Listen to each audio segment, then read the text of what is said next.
The mahogany conference table gleamed under the soft lights of Preston Associates Law Firm as I sat uncomfortably in my secondhand suit. Around me, my extended family was dressed in designer clothes that probably cost more than my monthly rent. My mother wouldn't meet my eyes from across the table, while my father studied his manicured nails with exaggerated boredom. "Let's continue with the reading," Mr. Preston said, adjusting his glasses.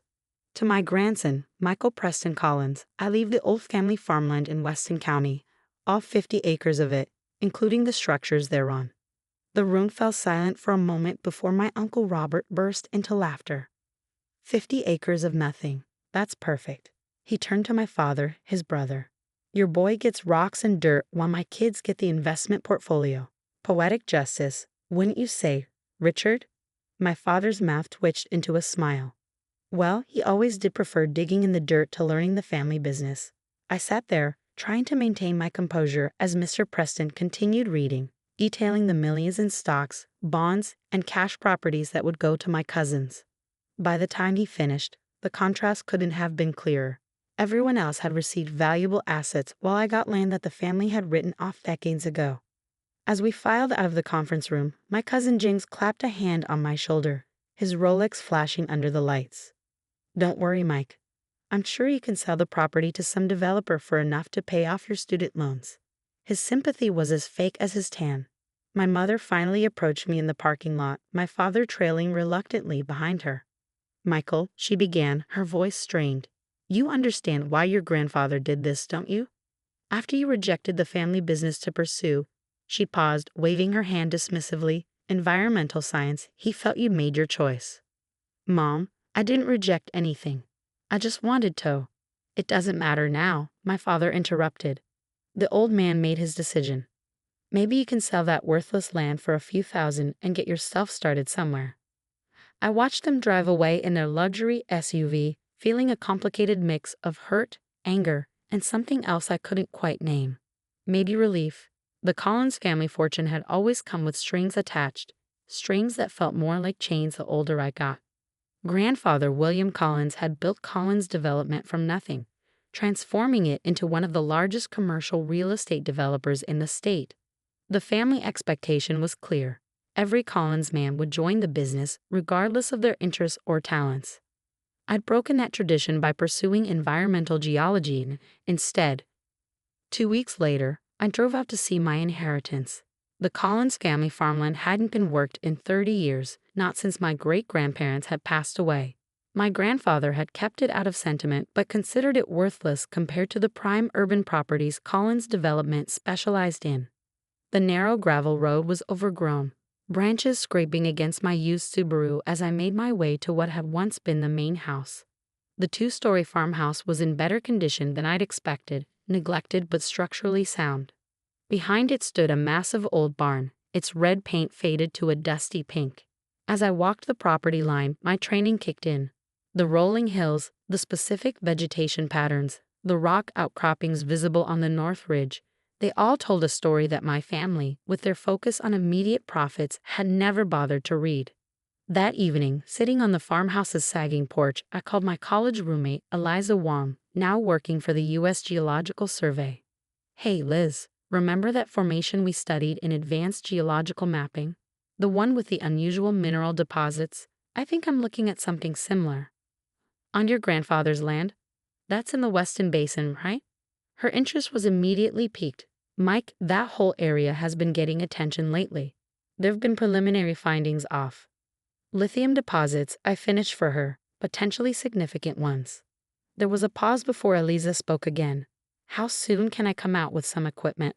Over the next few weeks, Eliza and I conducted preliminary surveys of the property. We kept our work quiet, using equipment borrowed from her department under the guise of a training exercise. What we found exceeded even my initial suspicions. These readings are off the charts, Mike, Eliza said one evening as we reviewed the data in the farmhouse kitchen.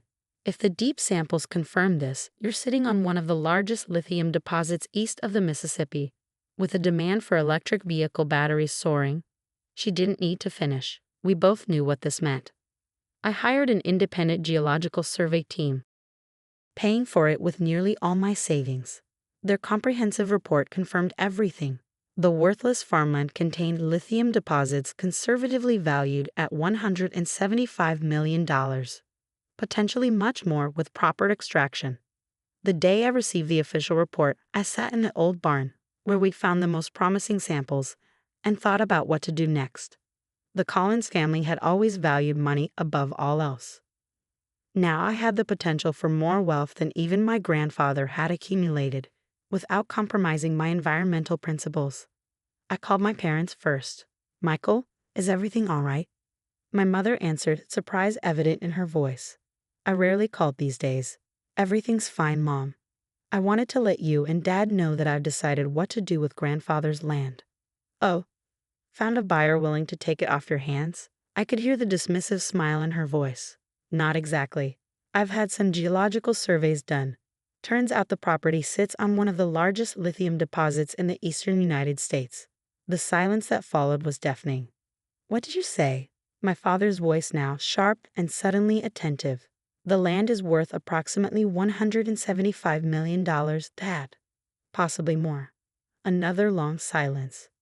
"We'll be there tomorrow morning," he said finally, his tone completely transformed. "Don't do anything until we arrive. Your mother and I can help you navigate this." I ended the call and leaned back against a wooden support beam, smiling slightly at how predictable they were. Next, I called my Uncle Robert. The news spread through the family like wildfire. By evening, I'd received calls from cousins I hadn't spoken to in years, all suddenly concerned about my well-being and eager to help with my newfound fortune. The next morning, I sat waiting on the farmhouse porch when 3 luxury cars pulled up in a cloud of dust. My parents emerged from the first, followed by Uncle Robert and Aunt Patricia from the second, and my cousins James and Elizabeth from the third. "Michael." My mother rushed forward to embrace me, the first hug she'd offered in years. "Darling, we're so proud of you for discovering this opportunity." Uncle Robert was less subtle. "Now, Mike, before you make any decisions, you should know that Collins Development has the infrastructure to handle this kind of project. We could fold this property into our existing operations and pay me a token amount while the company reaps the real benefits." I finished for him. My father stepped forward, his business smile firmly in place. "Son, what Robert means is that we can help you maximize the value here. You're not experienced in development deals." "That's true," I acknowledged. "I'm not a developer. I'm an environmental geologist, exactly the right person to understand what we're dealing with." I led them into the barn, where I'd set up displays of the survey results, extraction options, and environmental impact assessments. "The lithium here isn't just valuable. It's accessible through low-impact extraction methods that would preserve most of the land's surface features," I explained, watching their expressions shift between greed and confusion as I used technical terms they didn't understand. "The point is," my cousin James interrupted, "how quickly can we get this operation up and running?" The family company cold. "There's no we here, James," I said firmly. "This land and everything on or under it belongs to me alone." "Now wait just a minute," Uncle Robert blustered, his face reddening. "You're a Collins. This should benefit the whole family." I looked at him steadily. The same family that laughed when I received this worthless dirt? The same family that pushed me away because I chose science over real estate development? "Michael," my mother began, her voice taking on the cajoling tone she used when I was a child. "Family is family. Your grandfather would have wanted." "Grandfather gave everyone else liquid assets and investments," I interrupted. "He gave me this land because he thought it was worthless." He was wrong. My father's patience finally snapped. "Listen to me. You don't have the connections or the know-how to develop this properly. Sign the land over to Collins Development and we'll make you a vice president with a generous compensation package." I smiled. "That's a kind offer, Dad. But I've already partnered with Sustainable Resource Extraction. They're leaders in environmentally responsible mining." The silence that followed was absolute. "You did what?" my father finally managed. "I signed a preliminary agreement yesterday. SRI will handle the extraction using cutting-edge methods that minimize environmental impact. They're offering royalties that will exceed $200 million over the life of the project." "You can't do this," Uncle Robert shouted. "That's Collins family potential you're giving away to strangers." "Actually, I can, and there's more." I handed each of them a folder. These are the incorporation documents for the Collins Environmental Research Foundation. 50% of my proceeds from this project will fund scholarships and research in sustainable resource management. My cousin Elizabeth, always the quickest, flipped through the documents first. This says the foundation will prioritize funding students from rural communities pursuing environmental sciences. That's right, I confirmed. People like me, who might otherwise be pressured into careers that don't align with their values. My father threw his folder down. This is ridiculous. You're throwing away a fortune on charity. No, Dad, I'm investing in a future while still securing my own. The remaining proceeds will make me independently wealthy while supporting work I believe in. You'll regret this, he said coldly. When you change your mind, don't come crawling back. I won't, I assured him. But there is one provision you should be aware of. I pointed to a specific paragraph in the documents. The foundation bylaws include a clause permanently preventing Collins Development or any of its subsidiaries from receiving grants or partnerships. You all made your choice when you decided land was worthless if it couldn't immediately be turned into a strip mall. They left in a storm of threats and recriminations. My mother paused at the door, looking back at me with an expression I couldn't quite read, perhaps a mixture of anger and something like respect. You've become more like your grandfather than you know, she said finally. He would have hated your decision, but admired how you made it. After they left, I walked the property alone, thinking about the future. The development would change this land, but with the right approach, we could extract what was valuable while preserving what was precious.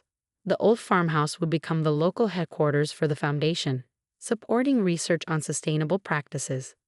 6 months later, as the first phase of careful extraction began, I received an unexpected visitor. My grandfather's old lawyer, Mr. Preston, drove up in his modest sedan. I hoped you wouldn't mind a visit, he said, shaking my hand. I've been following your progress with interest. We walked the property together, and I showed him the careful work being done to preserve as much of the natural landscape as possible while accessing the lithium deposits. Your grandfather would never admit it, Mr. Preston said as we stood overlooking the operation, but he suspected there might be something valuable here.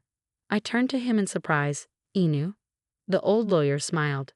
William had preliminary tests done 15 years ago that showed potential, but developing it would have required expertise that Collins Development didn't have, environmental expertise. So when he left me this land, he was giving you a test and an opportunity in his own stubborn way.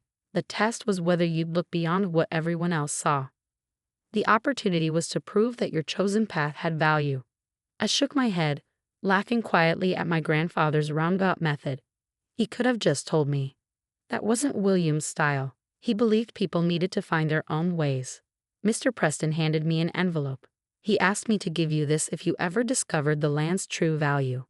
Inside was a single page in my grandfather's handwriting.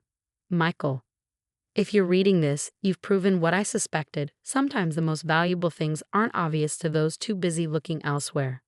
Your cousins will inherit what I built. You will build something new. That makes you more like me than any of them. Use it wisely, grandfather. Standing there with the letter in my hands, watching carefully designed extraction equipment work in harmony with the land, I felt a sense of vindication and purpose stronger than any resentment toward my family. They had valued only what they understood and dismissed everything else. In doing so, they'd given me exactly what I needed to create something they could never imagine. A fortune built on sustainability rather than exploitation. The irony wasn't lost on me that in trying to punish me with worthless land, they had instead given me the perfect foundation for a legacy that would long outlast Collins Development's gleaming towers of glass and steel. Sometimes what looks like the worst inheritance becomes the greatest gift of all.